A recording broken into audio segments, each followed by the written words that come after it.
particulier, évidemment, qui va expliquer comment fonctionne donc le thème Moïse, Moshe, qui va découvrir progressivement le nom « Je suis », donc celui de Dieu. Et c'est très important d'expliquer cela. Donc, pour reprendre un peu ce qui avait été dit dès le départ, et puis on va continuer évidemment le cours d'aujourd'hui. Vous vous souvenez que le texte commençait donc dans le livre de Shemot. Shemot, bien sûr, c'est l'Exode, puisque Shemot signifie les noms. Donc, le livre de Shemot, vous vous souvenez que nous avions dit une chose très importante, c'est que Moshe a 80 ans lorsqu'il va quitter, donc lorsqu'il se trouve là au buisson, presque 80 ans, hein, et il n'a rien à lui, le troupeau qu'il possède, enfin qu'il va mener derrière la montagne de Dieu à Horeb, ce n'est même pas à lui, c'est un troupeau qui appartient à son beau-père. On a vraiment la sensation très, très surprenante que Moïse, à l'âge de 80 ans, ne possède même pas encore quelque chose véritablement à lui. Et je pense que Dieu le tient en réserve, évidemment, pour pouvoir conduire le peuple de Dieu, le troupeau de Dieu. Pour l'instant, il conduit le troupeau de son beau-père, mais bientôt il conduira le troupeau de Dieu, et Dieu le conduit à la montagne de Horeb. Et évidemment, le mot Horeb en lui-même, c'est très important, puisque nous avons expliqué dans les cours précédents que Moshe avait dû quitter, si vous voulez, se détourner pour s'approcher. Vous vous souvenez que j'avais parlé de ça. On dit en hébreu, on dit kissar, qu'on peut traduire, évidemment, soit par se détourner, soit s'approcher, ou évidemment, l'explication qui est doublé, si vous voulez, il quitta pour s'approcher. Donc on voit qu'il y a quelque chose, il y a une séparation qui se fait. Moshe va être obligé de se séparer à un moment donné de son passé, il va se séparer de l'Égypte, il va se séparer de la maison ou de la famille de son beau-père, et il va partir. Et il va à la montagne de Dieu, à Horeb. À Horeb, ce qu'on appelle en français le mot Horeb. En réalité, ce mot hébreu est très intéressant parce qu'il est construit sur une racine hébraïque qu'on retrouve dans le livre de Bereshit au chapitre 3. Lorsqu'on parle de la lame de l'épée, et on dit « Arerev amitaperet ». Alors, Arerev amitaperet, c'est la hat Arerev, c'est la lame de l'épée. La lame de l'épée, c'est très important parce qu'on se rend compte ici que c'est la même racine. La hat arerev, c'est-à-dire ce qui tranche, ce qui va couper. La hat arerev, la lame de l'épée, amitaperet, à deux tranchants. Et voilà que le mot Horeb, c'est un endroit où, si vous voulez, Moïse va lui-même devoir être séparé. Il y a quelque chose qui va se couper, il va devoir être coupé en lui-même pour pouvoir approcher de Dieu et libérer le peuple d'Israël. C'est pas pour rien que ce mot, évidemment, a la même racine. Si vous lisez le texte hébreu concernant le mot Horeb, vous allez voir qu'évidemment il y a une différence au niveau du Hé. Pour ceux qui connaissent un peu l'hébreu, vous allez voir que le Hé, lorsqu'on parle du mot Oreva, Horeb, le « et » se trouve en fin de mot, ce qui signifie vers, la direction. Alors que lorsque l'on parle de la hat acherev, le « et » est en début de mot. Mais la valeur numérique est exactement la même, évidemment. La valeur numérique de vers le mot Horeb, si vous voulez, vers Horeb, 215 de l'épée. Nous voyons qu'il y a quelque chose qui va trancher chez Moïse. Quelque chose qui va couper, quelque chose qui va absolument le séparer. Nous avons dit évidemment que Moshe est obligé de quitter un endroit pour se rendre dans un autre endroit, et l'endroit sur lequel il se trouve, c'est ce qu'on appelle le makom, c'est-à-dire le lieu. Et Dieu va le prendre et le mettre dans un lieu particulier où il est dit de ce lieu qu'il est Admat Kodesh. Admat Kodesh qui signifie un sol qui est saint, c'est-à-dire il est à part, il n'a plus la même fonction. Et cet endroit est un endroit particulier parce que Moïse se trouve dessus. Et lorsque Dieu va, et c'est là, à cet endroit, que Dieu va parler à Moshe, écoutez bien, c'est très important, et va lui donner une direction pour pouvoir partir en Égypte. Quel est le but? Quel est le but j'allais dire, de la conversation de Dieu avec Moshe? Quel est le but de cette conversation? En fait, le but de cette conversation, au premier abord, c'est de de permettre à Moïse de recevoir un appel pour aller en Égypte, faire sortir le peuple d'Égypte et le libérer. Ça, c'est une première chose. La deuxième chose, c'est que le peuple doit être sorti pour aller jusqu'à la montagne de Dieu et pour pouvoir recevoir les 10 commandements, les 10 paroles, puis de construire un peuple, puis plus tard de construire une nation qui sera le réceptacle, qui permettra au Mashiach, en finalité, de venir et de se révéler. Et vous allez voir que ce que Dieu va dire à Moïse est vraiment extraordinaire, parce qu'il va lui parler de façon différente. Il va lui donner des étapes de compréhension qui sont des étapes différentes, pas seulement parce que vous savez, Dieu aurait très bien pu dire à Moïse, écoute Moïse, voilà, t'es là, je suis ici, je vais te dire une chose, prends tes affaires, va en Égypte et libère le peuple. Bon, est-ce que ce n'était pas suffisant? Est-ce que ce n'était pas assez de comprendre, d'aller en Égypte et de libérer le peuple d'Égypte? Pourquoi faut-il toujours que Dieu rajoute des détails et des redétails constamment? Parce qu'en réalité, Dieu veut faire comprendre à Moshe quelque chose de très très important, et que d'ailleurs, plus tard, Moshe lui-même va reprendre les mêmes mots que Dieu lui a donnés pour parler au peuple. Et vous allez voir ce qu'il lui dit. Donc, en réalité, ce que Dieu dit au niveau du buisson, à la montagne où on va trancher, quelque chose est coupé, à ce lieu-là, dans un endroit où il y a une flamme de feu qui brûle, et comme je vous l'avais expliqué, ce que Moshe regarde dans cette flamme, il voit, en réalité c'est sa propre vie qu'il est en train de voir. Dieu a décidé que Moshe était arrivé à un moment de sa vie où Dieu avait suffisamment consumé. Vous savez que c'est très important de l'expliquer, non seulement pour Moshe, pour toute personne, tout personnage biblique, mais aussi pour nous qui sommes les enfants de Dieu, que Dieu travaille en nous. Il nous conduit à la montagne de Dieu. Mais lorsqu'il nous conduit à la montagne de Dieu, c'est aussi pour vous et pour moi un endroit où il va trancher, il va complètement trancher. Mais à un moment donné, Dieu est obligé d'arrêter, parce que si Dieu n'arrêtait pas, mais nous serions complètement détruits. Donc Dieu va comprendre que le temps est venu pour Moshe d'arrêter maintenant de brûler, de consumer le buisson. Donc le buisson est là, mais il ne se consume plus. Et Moshe est tout à fait surpris, et il se détourne du lieu où il est pour aller vers le buisson. Et c'est là que Dieu lui parle. Et maintenant, j'aimerais qu'ensemble, on puisse lire le texte de ce que Dieu dit à Moïse pour commencer. Et vous allez voir que ce qu'il dit est quand même très intéressant, et on va tout doucement, je vais tout doucement tenter de vous expliquer le pourquoi et le comment des choses. Donc, si vous avez votre Bible, vous prenez votre Bible avec vous, et vous allez voir la première chose que Dieu va dire à Moshe est très très intéressante et très importante.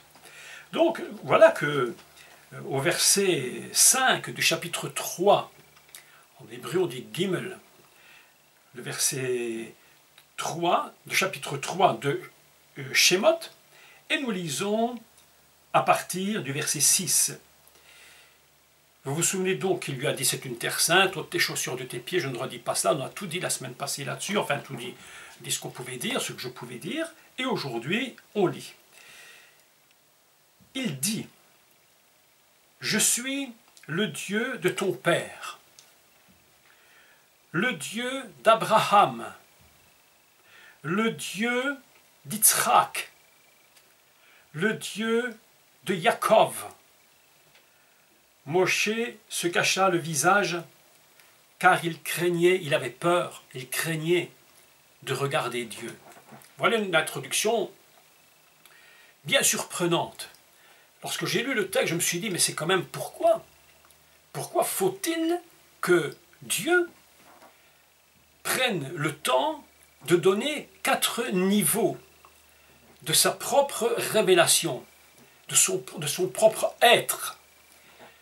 La première chose qu'il lui dit, « Je suis le Dieu de ton Père ». Est-ce qu'il n'aurait pas, comme je l'ai dit, pu simplement dire « Je suis l'Éternel, va libérer mon peuple ». Mais pourquoi est-ce qu'il va définir Elohé Havira, puis Elohé Abraham, je suis le Dieu d'Abraham. Vous allez voir que chaque personnage va révéler un niveau particulier du plan divin pour l'histoire de la construction d'Israël jusqu'au moment de la délivrance finale. C'est pourquoi Moshe va écouter ces quatre niveaux. Alors, évidemment que Moshe, lui, il sait très bien qui est évidemment son père, mais encore là, on peut faire une double lecture que je vais faire. Il sait très bien qui est Abraham, il sait aussi qui est Yitzhak, et il connaît qui est Yaakov. Donc aujourd'hui, j'ai expliqué ces 4 personnages, parce que dans la pensée de Moshe, c'est pas seulement dire des mots pour des mots. Vous êtes d'accord avec moi, je pense que vous le savez, et on l'a déjà dit 1 milliard de fois, qu'il n'y a rien dans la Torah qui soit écrit par hasard. Les sages d'Israël nous le font remarquer maintes et maintes fois. Rien n'est écrit par hasard, aucune lettre, aucune valeur de lettre. Si nous arrivons à lire le texte, il faut aussi lire entre les mots, derrière les mots, arriver à dévoiler les textes. Donc prenons le premier. Et vous allez voir qu'il y a quelque chose d'absolument incroyable qui va se produire au niveau numérique de ces mots et de la valeur totale de ces mots. J'ai passé quasiment la moitié de ma nuit à réfléchir et à calculer pour voir comment fonctionne un texte comme celui-là. Je me dis, c'est pas possible qu'il n'y ait pas un mystère caché là derrière. Pourquoi Dieu prend-il tant de soin pour définir les niveaux d'appel de chacun des personnages? Lorsqu'il dit « Je suis le Dieu de ton Père », Elohé Havira, de ton Père. Mais on peut le lire de 2 façons, évidemment. Mais là, je fais un décodage du texte. On peut le lire, vous allez comprendre pourquoi. De ton Père, évidemment, celui qui t'a engendré, évidemment qu'il l'est. Mais également de celui qui est le créateur de tout l'univers.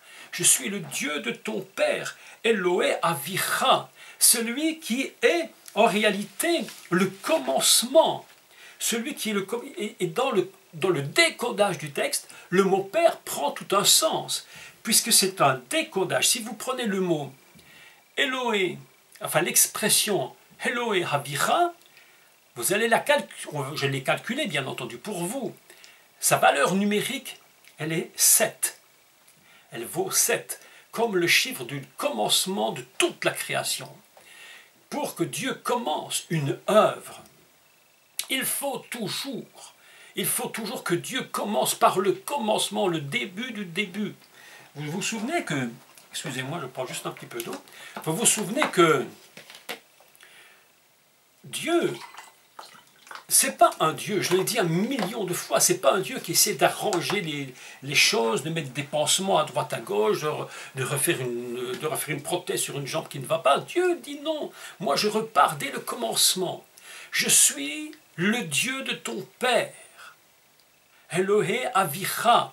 La valeur de cette phrase, de ces 2 mots, elle est de 7. C'est-à-dire la valeur de tout le commencement d'une création. C'est comme si Dieu disait à travers cette phrase, ces petits mots, « Je suis celui qui est le commencement de toute chose ». Ce n'est pas toi qui vas intervenir. C'est comme si Dieu lui disait « C'est moi la création fondamentale. Le Dieu de ton Père, c'est moi ». Donc la valeur est de 7. Et vous allez constater que ce que Dieu va faire, il va le faire par une main puissante. Il va libérer le peuple par une main puissante. C'est le commencement de tout. Lorsque Dieu crée l'univers, il le crée avec une force puissante, avec une main forte. Si vous prenez le mot Havira, eh bien vous allez constater que il y a donc 4 lettres pour former ce mot. La première lettre, très important, le Aleph. Vous voyez que ce que je dis maintenant, c'est un pur pur décodage du texte hébraïque. Ce n'est pas rien d'autre, c'est une étude pure, une étude simple. Donc la première lettre, c'est le Aleph, la valeur numérique de 1. La valeur numérique de ce que les maîtres d'Israël, les sages d'Israël nous disent, avant le bête du commencement de Bereshit, du commencement du monde, avant tout était le Aleph. C'est ce qu'on appelle en général dans nos églises Alpha, et puis on dit Oméga. En hébreu, on dit Aleph et le Tav. Donc la première lettre, elle nous révèle quelque chose de ton Père. De ton Père, c'est moi le commencement de toute chose. Et la deuxième lettre, c'est le Bet. La deuxième lettre du nom qui commence par Bereshit, le commencement. Qu'est-ce que c'est que ton Père? Ton Père, c'est une fonction fondamentale divine qui va commencer une œuvre. La troisième lettre, c'est le Yod, Avira, le Yod, la plus petite lettre, celle qui représente, et vous le savez, mais on l'a déjà dit, je redis encore une fois, la première lettre du nom, du tétragramme, c'est-à-dire du nom divin, le Yod. Et puis la dernière, alors, c'est le Kaf, qui signifie la main, la paume de la main. Ainsi, qu'est-ce que Dieu nous dit à travers ce mot? Je suis le Dieu de ton Père, Eloé Avira. Il dit en réalité, je suis l'être éternel, le commencement de toute chose. C'est moi, Dieu, qui fais avec la main ce que je veux faire avec ma main. Vous savez, c'est très important. Donc Moïse, lorsqu'il entend ces choses, quelque chose se produit en lui. Toute personne qui est un peu attentive à ce texte va comprendre que les 4 personnes que Dieu va dire qui il est, évidemment, ça va construire tout un chemin pour la délivrance, un chemin pour la venue du Mashiach. Parce qu'en finalité, à quoi sert la sortie d'Égypte? Mais le Mashiach lui-même le dira. Il va montrer par la Yeshua qu'il est lui, celui qui est le Béror, qui sort, qui va sortir, le premier-né. C'est lui, le Mashiach, celui qu'on va appeler le Béror, le fils aîné, Bnei Béror. Et vous allez voir quelque chose d'absolument surprenant. Quand on fait la guématria de chaque mot, écoutez, la guématria, je vais la faire maintenant pour vous. Chaque mot séparément. Donc nous avons Elohé, qui a une valeur de 46. Nous avons Avira, une valeur de 33. Lorsque je fais le total et que je réduis à un seul chiffre, j'ai une valeur 7, comme les 7 jours du commencement et de la création, une valeur totale, mais je ne rentre pas dans tous ces détails dont on avait déjà 1000 fois parlé, sur ce que représente le 7 dans toute la création. Voilà la première chose que Dieu dit à Moshe. Je suis le Dieu de ton Père. Évidemment, lorsque Moshe entend toutes ces déclarations, il est complètement, je veux dire, apeuré. Il craint, il a peur. Il se rend compte qu'il est face à la divinité. Et il se rend compte que c'est pour lui impossible de le regarder de face. Il va se voiler. Vous savez qu'il y a beaucoup de voiles dans la Bible. Vous avez remarqué qu'il y a beaucoup de voiles. Et que celui qui est le dévoilement final de toute chose, c'est le Mashiach Yeshua. C'est lui qui ôte les voiles. Écoutez la suite. Donc, je suis le Dieu de ton Père. Deuxièmement, Elohé Avraham. Je suis le Dieu d'Abraham. Abraham, c'est qui Abraham? Moshe, évidemment, le sait. Il le sait. Mais c'est une dimension en plus que Dieu ajoute. Vous allez voir, et c'est toujours important de le comprendre, que Dieu va donner 4 dimensions, comme les 4 lettres du nom divin. Dieu donne 4 dimensions à Moshe, et il lui donne 4 dimensions avant de lui révéler qui il est. C'est surprenant, il aurait très bien pu dire, écoute, voilà, je suis le... Voilà, qui est Abraham aurait très bien pu dire, mais je paraphrase un peu dans... Oui, c'est des raisonnements un peu absurdes, mais Abraham aurait pu dire, bon ben voilà, j'entends ta voix, mais qui es-tu? Et Dieu lui répondrait simplement, ben je suis celui qui suis, voilà, c'est tout. Non, Dieu va développer un chemin qui va permettre la révélation du nom divin. Et même ce nom divin, lorsqu'il sera révélé, il faudra encore comprendre que dans cette révélation du nom divin, qui en soi est un état plus qu'un nom, se cache réellement le nom de Dieu. Vous savez, je vous avais déjà dit que, je répète ça encore une fois, c'est important, que un disciple d'un rabbin, dont je ne sais le nom d'ailleurs, je ne m'en rappelle pas du tout, qui disait, mais il disait à son maître de Torah, mais maître de Torah, quand va-t-on connaître le nom de Dieu? Et le maître de la Torah lui répond, lorsque le Mashiach viendra, il nous le révélera. Donc vous voyez que même dans le « je suis » dont nous parlerons, il y a encore quelque chose qui est voilé de Dieu. Et il faudra le dévoilement final pour qu'Israël comprenne véritablement qui est ce nom et pour qu'il arrive au niveau final. Écoutez maintenant, j'explique le deuxième niveau. Le cours d'aujourd'hui est si important et si long.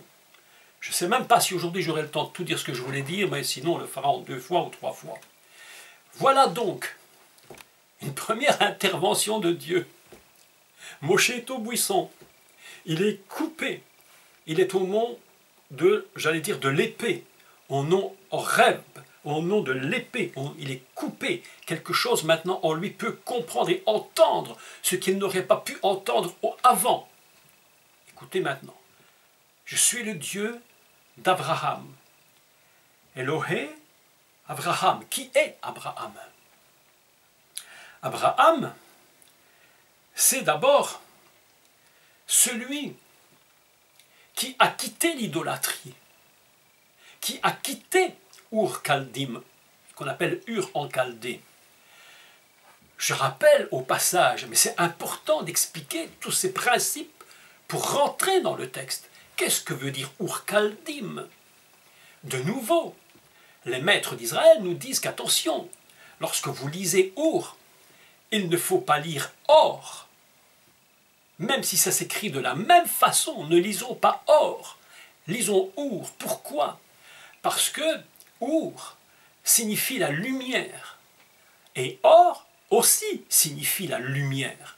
Mais Or signifie la lumière incréée, alors que Ur signifie la lumière passagère. Ur-Kaldim, c'est en français Ur en Chaldée. Donc on pourrait traduire ceci simplement que Abraham vient d'un endroit où la lumière n'est que passagère. C'est un endroit d'idolâtrie. Et il va falloir qu'il quitte l'idolâtrie. Abraham, c'est la puissance qui va permettre à Abraham de quitter l'idolâtrie de ce pays dans lequel il se trouve. Regardez ce que Dieu dit à Abraham, si nous décodons encore le texte.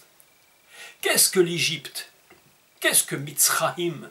Sinon un pays d'enfermement dans lequel se trouve l'idolâtrie.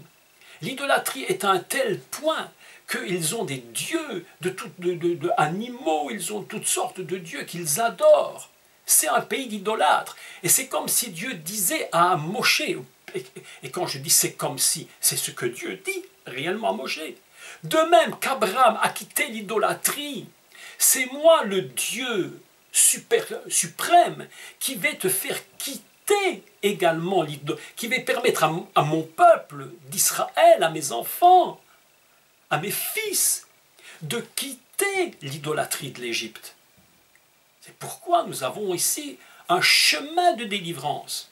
On ne peut pas, c'est impossible, rentrer dans la dimension de Dieu s'il n'y a pas une sortie de l'idolâtrie. C'est pourquoi il lui dit « Ani Eloé Avicha, Eloé Abraham ». C'est moi qui crée tout, mais aussi, attention, le chemin que tu vas emprunter, c'est un chemin qui va permettre au peuple de sortir de l'Égypte, de cette idolâtrie de Mitzraïm. Tu ne resteras pas dans ce pays, ils ne pourront pas y rester. Vous avez remarqué une chose, c'est que, pour faire court un peu au nom d'Abraham, pas tout redire, sinon ce sera un cours sur Abraham, mais vous êtes dans le cours sur Abraham que j'ai donné il y a 3 ou 4 ans, je ne sais plus, où j'explique chaque lettre du mot. Mais vous allez vous rendre compte que les deux premières lettres de Avicha, ton père, et Abraham sont les mêmes lettres. La première lettre, c'est Aleph, qui représente l'essence divine première, la plus élevée qui puisse exister, dont nous-mêmes nous avons peine. Et quand je dis peine, peut-être totalement impossible de comprendre réellement ce qu'il est. Vous savez, on parle de Dieu, mais en réalité, qui peut comprendre réellement qui il est? Mais voilà que la première lettre du nom, elle est un Aleph. La seconde, c'est la lettre de Bereshit, Av, qui signifie également père. Mais un père, la troisième lettre, c'est le Resh qui signifie la tête. Vous imaginez, vous pouvez imaginer ce que représentent ces deux personnages pour Moïse. Je suis le Dieu de ton père. Je suis le Dieu d'Abraham. Celui qui a quitté l'idolâtrie, qui a quitté la lumière qui nous fait passer. Celui qui croit qu'il n'y a qu'un seul Dieu, je suis son Dieu. Je suis son Dieu. Tu te tiens devant ce Dieu-là. Imaginez ce que ça représente dans la pensée de Moshe. Vous imaginez pour lui ce que ça représente. Nous avons donc Abraham, qui lui, évidemment, est un début, un chemin de commencement, puisque c'est de Abraham que Dieu va s'adresser pour lui donner les 7 paroles. Il va lui faire 7 promesses. Regardez comment le texte fonctionne. 7 promesses à Abraham. Et dans ces 7 promesses, vous trouvez ça dans, je crois, Bereshit 12. Il va voir les 7 promesses qui sont faites à Abraham, et la première chose qu'il va lui dire, c'est « va pour toi », ou traduit en français, pour ceux qui ne connaissent pas la traduction exacte, c'est « quitte ton pays, ta patrie, va dans le pays que je te montrerai », mais en réalité « va pour toi », vous savez comment ça fonctionne, « vers le pays que je te montrerai ». C'est lui, l'Abraham, qui a reçu la directive pour partir et pour aller dans le pays que Dieu lui avait promis. Vous imaginez, un seul instant, comment fonctionne l'appel de Dieu fondamentalement. Dieu ne dit pas à Moshe, écoute, je t'envoie simplement, il lui dit non, il faut que je te dise quel est le Dieu que je suis et quel est le chemin que va emprunter mon peuple pour arriver à la connaissance finale, mes amis, la finalité de cette histoire, la finalité de tout cela, et vous allez le comprendre dans les 2 personnages qui suivent, c'est la venue du Mashiach. La sortie d'Égypte, c'est la venue du Mashiach. Yeshua l'a dit combien de fois? Donc c'est pour ceci que Dieu est en train de placer chaque personnage dans un ordre excessivement précis. Je suis le Dieu de ton père. Elohé Abraham. Et c'est moi qui ai donné les promesses, les premières promesses, la première, toute première. Je vais te conduire dans un pays. Le pays que nous connaissons évidemment, qui plus tard sera Israël. Mais écoutez la suite. Vous allez comprendre pourquoi Dieu est en train de lui parler de la sorte. Dieu ne fait rien par hasard. Il a besoin de placer des bases dans, j'allais dire, pour Moshe, dans toute vie d'ailleurs, dans toute vie, la vôtre et la mienne, et toute vie existante au monde, Dieu est obligé de placer des bases. Nous ne partons pas comme ça. Vous savez que, laissez-moi vous dire ceci, écoutez-moi, on croit parfois que Moïse est parti à l'aveuglette. Il partait sans savoir où il allait, bien sûr. Mais il partait sans savoir exactement où se trouvait le pays, mais il avait des fondements. Il avait des fondements. Il avait entendu la voix de Dieu qui lui parlait. Les fondements étaient placés. Le chemin qu'il allait emprunter, le chemin qui allait se définir pendant l'existence du peuple de Dieu était placé là. Dieu ne nous fait pas partir seulement en te disant « je t'envoie dans un endroit », mais il place des fondements. Beaucoup de gens veulent atteindre des buts, ils n'ont pas les fondements. Ils ne savent même pas de quoi il s'agit. Ils n'ont même pas la moindre connaissance de qui est le Seigneur, comment il fonctionne, qui est Dieu. Mais ils disent, j'ai un appel, je pars à l'aveuglette. Mais Dieu te met des fondements. C'est ce qu'il fait avec Moshe. Je suis le Dieu de ton père et le Dieu d'Abraham. N'oublie pas qui est ton père, n'oublie pas qui est Abraham. Et n'oublie surtout pas non plus, surtout n'oublie pas que les deux premières lettres sont les lettres du nom divin. Les lettres qui sont au-delà de tout ce que l'on peut imaginer. Aleph, 1. Vous savez, et je répète, encore une fois de plus, que les chiffres dans la Bible sont des codes. Vous avez 1, vous avez 10, vous avez 12, et vous allez voir que tous ces chiffres sont en train de se mettre en place dans ce texte, d'une façon tout à fait surprenante. Maintenant, continuons. Donc, Eloé Avira, Eloé Abraham, et maintenant, Eloé Yitzhak. Je suis le Dieu d'Isaac. Mais, encore une fois, mais est-ce que tu avais besoin de dire à chaque fois, je suis le Dieu, je suis le Dieu, je suis le Dieu? Pourquoi tu ne pouvais pas le dire une seule fois? Est-ce que ce n'était pas suffisant? Eh bien, mes amis, Dieu est en train de dire, attention, chaque personnage avait quelque chose, une relation particulière avec moi. Ce n'est pas quelque chose simplement comme ça que tout le monde peut avoir. Chacun d'eux a une relation personnelle. Il y a une connaissance personnelle de Dieu de chaque personnage. C'est moi qui ai géré Abraham. C'est moi qui ai géré le Père. C'est moi qui maintenant gère Yitzhak. C'est moi qui gère Yaakov. C'est moi qui le fais. Écoutez, Yitzhak, qui est Yitzhak? Yitzhak, premièrement, la première lettre de Yitzhak, c'est le Yud. Vous savez, on l'avait déjà appris dans un décodage très intéressant que le Yud, c'est la première lettre du nom divin. Nom divin qui sera révélé plus tard. Qui est Yitzhak? C'est la première, j'allais dire, la première réponse à la promesse qui a été faite. Je te donnerai un fils. Mais nous allons lire le texte parce que vous allez voir comment fonctionne ce texte-là. Il est très intéressant. Bereshit, Genèse, Bereshit, chapitre 15. Nous allons le lire ensemble. Et vous allez comprendre l'enchaînement que Dieu fait. Très important, l'enchaînement. Donc je le prends et je le lis.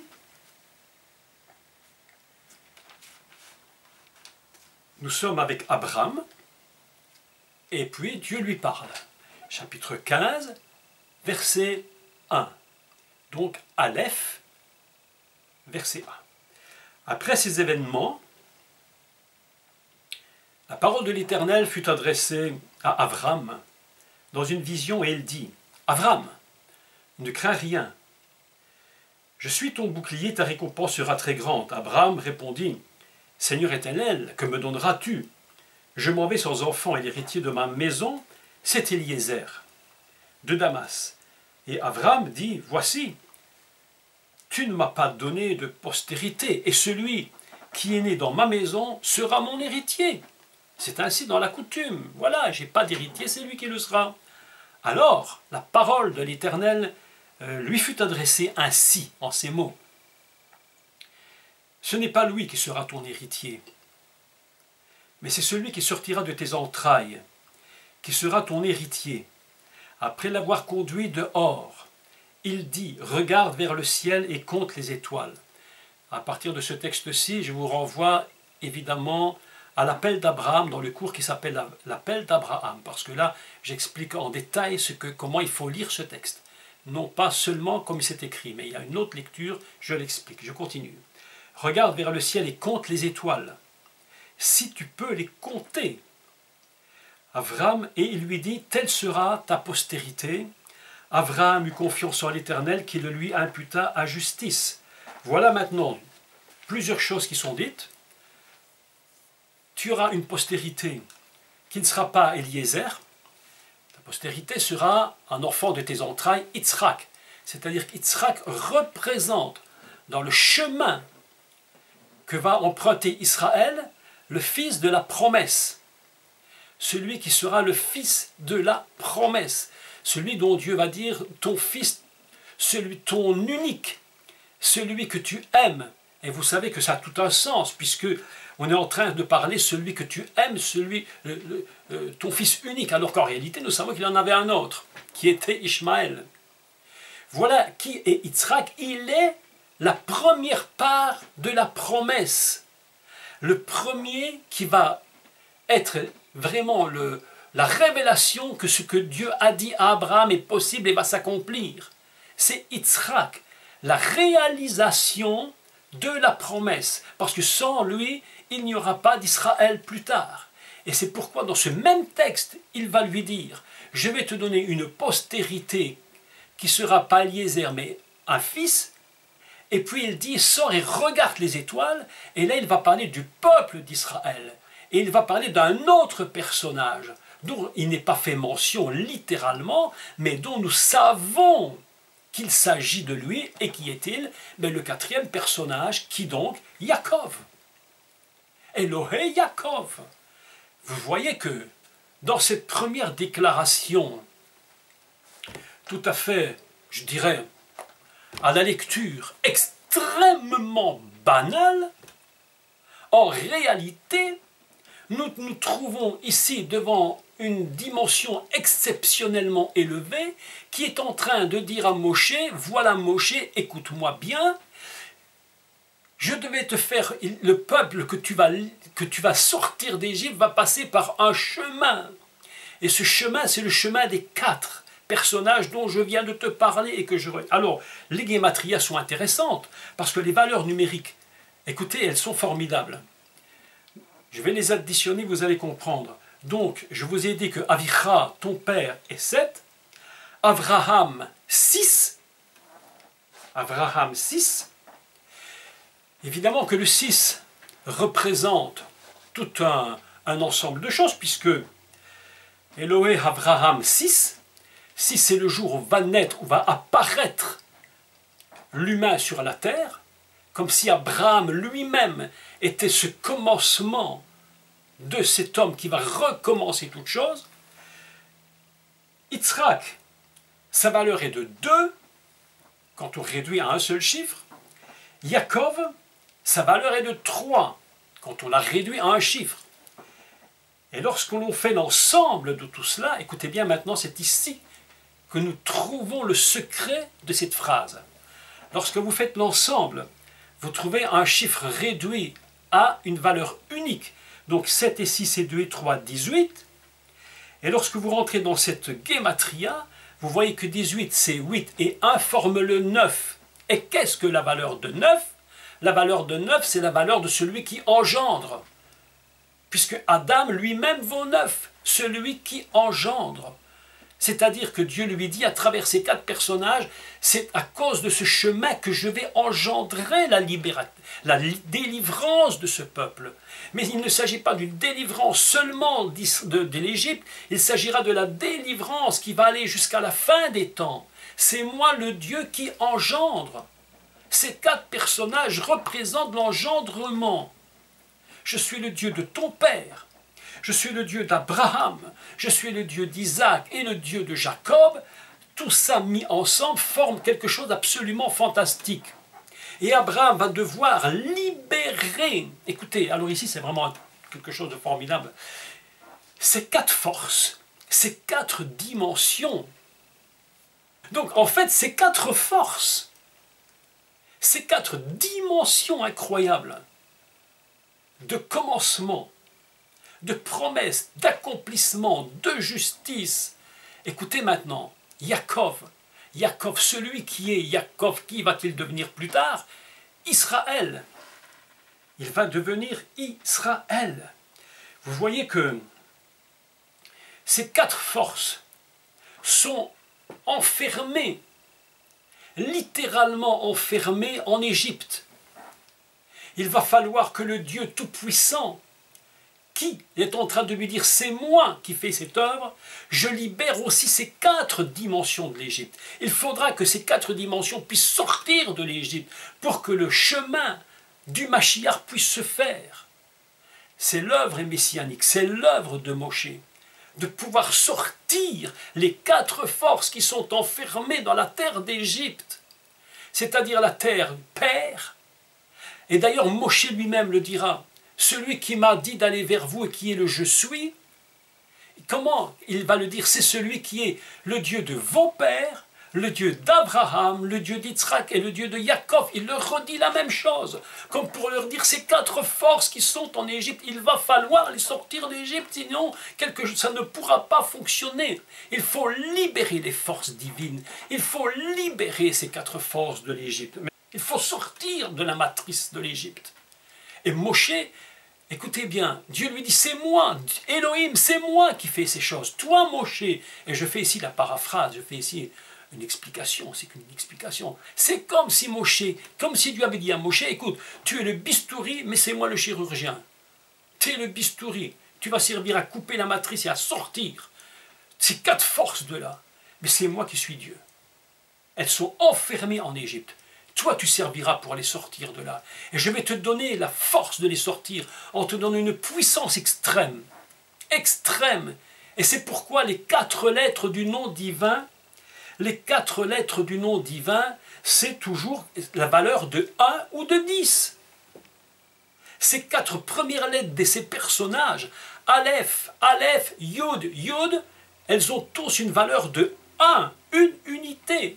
Si vous les mettez ensemble, vous avez 10 et 10, 20, 1 et 1, 2, 22, 2 et 2, 4. Dieu dit, c'est moi. C'est pourquoi je te parle, Moshe, et je te